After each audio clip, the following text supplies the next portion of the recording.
Assalamualaikum semuanya. Kembali lagi di Eka Saniati Channel. Kali ini, admin akan membawakan sebuah cerita tentang kecelakaan pesawat Adam Air pada tahun 2007. Cerita kali ini akan dibawakan dalam bentuk animasi atau cerita bergambar. Sebelum masuk ke dalam cerita, ada baiknya kita berdoa terlebih dahulu. Semoga semua korban dari kecelakaan diberikan tempat terbaik di sisi Tuhan Yang Maha Esa. Seperti yang kita ketahui, pada tanggal 1 Januari 2007 terjadi kecelakaan penerbangan pesawat Adam Air nomor penerbangan KL574 yang rencananya akan berangkat dari kota Surabaya menuju kota Manado. Kapten pesawat yang bertugas adalah Kapten Rafli Awidodo bersama kopilotnya yaitu Yoga.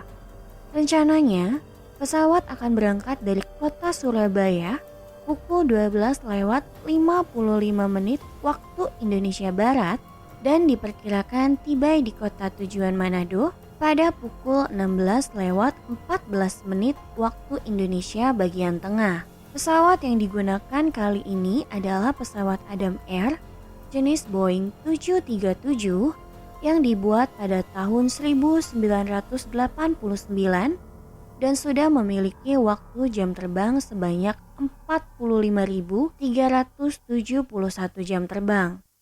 Penerbangan saat itu tercatat membawa 96 orang penumpang yang terdiri dari 85 orang dewasa, 7 anak-anak dan 4 bayi, ditambah dengan 6 orang awak pesawat, sehingga total keseluruhan berjumlah 102 orang penumpang.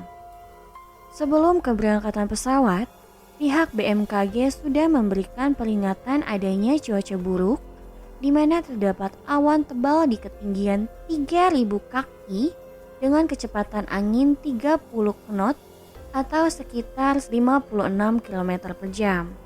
Namun, pesawat tetap berangkat sesuai jadwal, sesuai dengan pertimbangan yang sudah dilakukan berbagai pihak. Masalah mulai terjadi saat pesawat berada di atas Selat Makassar, di mana pesawat ternyata menabrak angin dengan kecepatan 70 knot atau setara dengan 130 km per jam. Pilot pun segera melaporkan keadaan tersebut. Anehnya, pilot mengatakan angin menabrak dari arah sebelah kiri. Padahal saat itu seharusnya angin menabrak dari arah sebelah kanan. Saat itu diperkirakan pesawat mengalami masalah arah navigasi, yaitu kerusakan alat bantu sistem navigasi inersia yang dikenal dengan IRS. Ketinggian pesawat saat itu adalah 35.000 kaki. Dengan kondisi sistem autopilot dalam keadaan menyala dan menjaga setir kemudi sebanyak 5 derajat tetap ke arah kiri. Hal ini dimaksudkan agar sayap pesawat tetap seimbang dan tidak mengalami kemiringan. Tak lama kemudian, kru memindahkan IRS dari mode navigation menjadi mode attitude, yang akhirnya membuat sistem autopilot menjadi mati. Saat itu sempat terdengar beberapa kali bunyi alarm peringatan, namun tak lama kemudian berhenti. Saat itu diduga pilot dan co-pilot tidak sengaja mematikan alarm karena fokus memperbaiki kerusakan sistem navigasi. Autopilot yang mati menyebabkan pesawat perlahan berbelok ke arah kanan.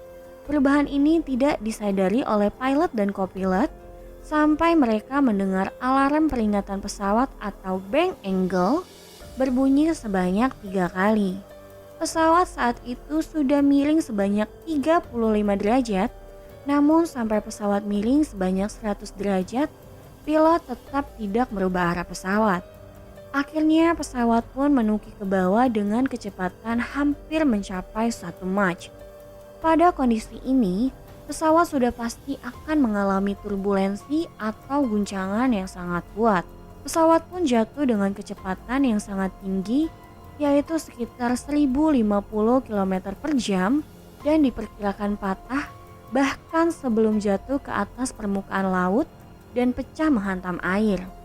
Berat jenis pesawat yang lebih besar dari air mengakibatkan serpihan pesawat tidak dapat mengambang dan langsung tenggelam. Saat itu, sistem pendeteksi milik Singapura melaporkan adanya sinyal darurat lokomotor pesawat atau LBA dan langsung mengirimkan titik koordinatnya. Radar Bandara Hasanuddin yang juga menerima sinyal segera mengutus tim SAR untuk melakukan pencarian. Tim SAR dipimpin oleh Marsekal Udara Pertama yaitu Edi Suyanto langsung berangkat ke titik pertama tempat jatuhnya pesawat yaitu di pegunungan daerah Desa Rangoan, Sulawesi Barat dengan ketinggian hampir mencapai 8.000 kaki. Namun ternyata tim SAR tidak menemukan apapun di lokasi tersebut. Hari itu juga awak media mulai ramai menyiarkan tentang kecelakaan pesawat Adam Air. Hal ini membuat keluarga para penumpang merasa sangat kecewa dengan pihak Adam Air dikarenakan tidak ada pemberitahuan apapun tentang kejadian ini dan mereka mengklaim Adam Air sama sekali tidak bertanggung jawab. Pencarian lalu beralih ke laut yang dibantu oleh KRI Fathahillah, pesawat Boeing 737-200, beberapa helikopter dan kapal-kapal militer yang dilengkapi sonar. Pencarian juga dibantu beberapa negara asing yaitu Singapura, Amerika, dan Kanada. Akhirnya pada tanggal 11 Januari 2007, salah satu bagian ekor pesawat ditemukan seorang nelayan di wilayah selatan Parepare. Pencarian kemudian terfokus untuk menemukan kotak hitam milik pesawat atau black box.